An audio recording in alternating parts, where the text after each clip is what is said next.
Good afternoon.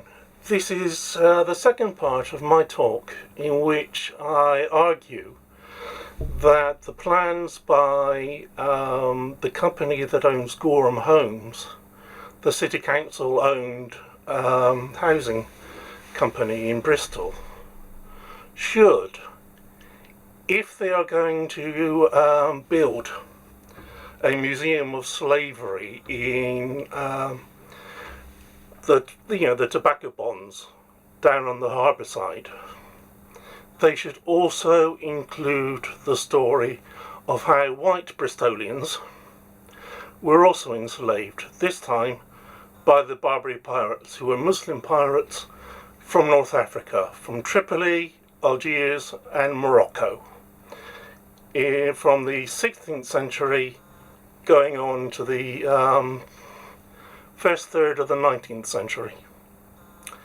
Now, there is an account of the escape of the crew of a ship from Bristol in Charles Sumner's White Slavery in the Barbary States. Now, this was originally published in the 19th century. I got this from Amazon. Unfortunately, it doesn't tell you the publisher or the date of publication. It just gives you credit to E.R. Billings, illustrator.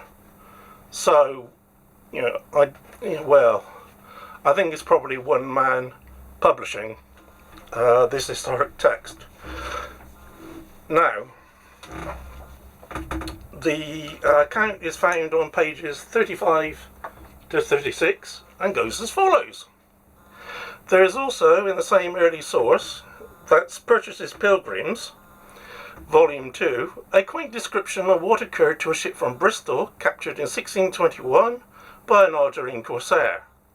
The Englishmen were all taken out except 4 youths, over whom the Turks, as these barbarians were often called by early writers, put 13 of their own men to conduct the ship as a prize to Algiers, and one of the pirates, a strong, able, stern and resolute person, was appointed captain.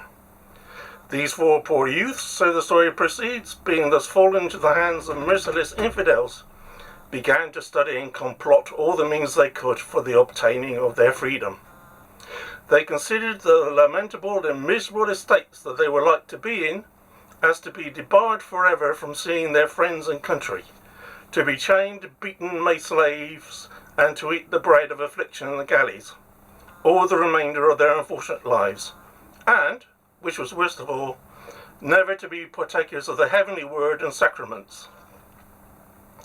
Thus, being quite hopeless, and for anything they knew, forever helpless, they sailed 5 days and nights under the command of the pirates, when on the 5th night, God, in his great mercy, showed them a means for their wished for escape. A sudden wind arose when the captain, coming to help take in the mainsail, 2 of the English youths suddenly took him by the breech and threw him overboard.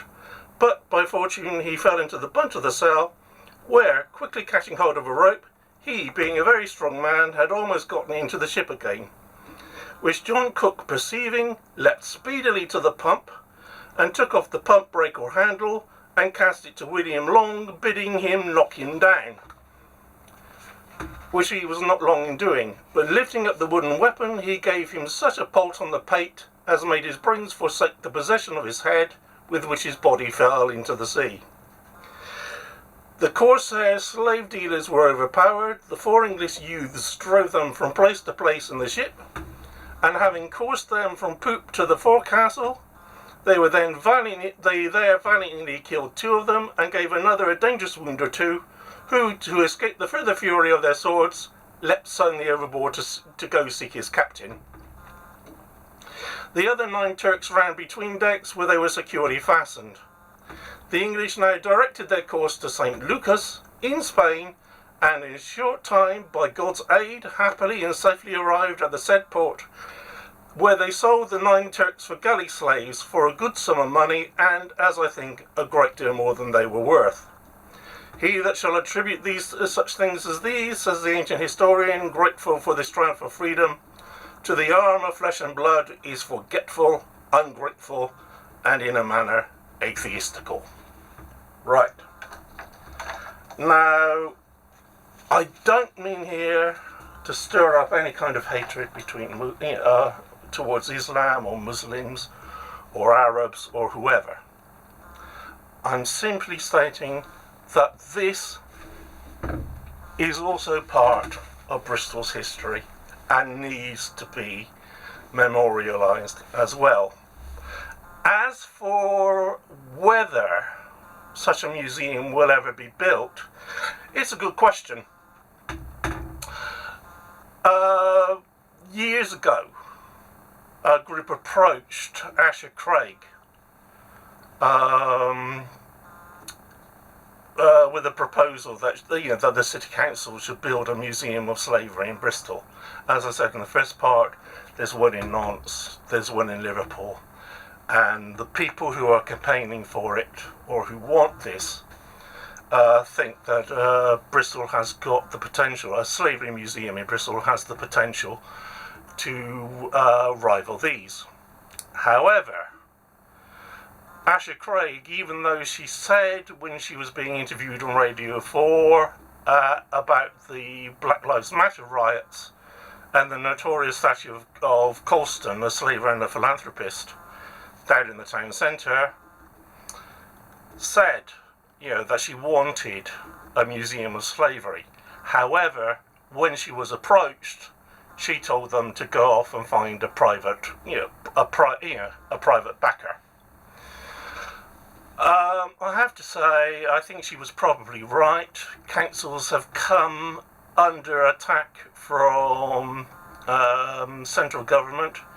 They're having their funding cut all the time. There are problems funding essential services, and so with this in mind, any kind of new project, expensive new project like a new museum, is not going to be a priority, I would think. Especially as Craig, when she came in, she had a problem sorting out the finances from the previous elected Mayor of Bristol, Mayor Ferguson, who had left it in a complete state. So, that's my argument for saying that Bristol also needs to include a discussion of the Barbary pirates and their depredations on European and American whites. Is part of the history of slavery and shouldn't be ignored. I'm not claiming it's in any way comparable to the number of black Africans Europeans preyed upon during the transatlantic slave trade. I'm not claiming that at all, but I am claiming it is part of the slavery story, and also that it needs to be told because there is an attitude, unfortunately, through the exclusive focus on black slavery, that slavery is something only white people did to people of colour. Not true, and it needs to be corrected. Anyway, I hope you enjoyed these two videos, and thank you so much for watching. Goodbye.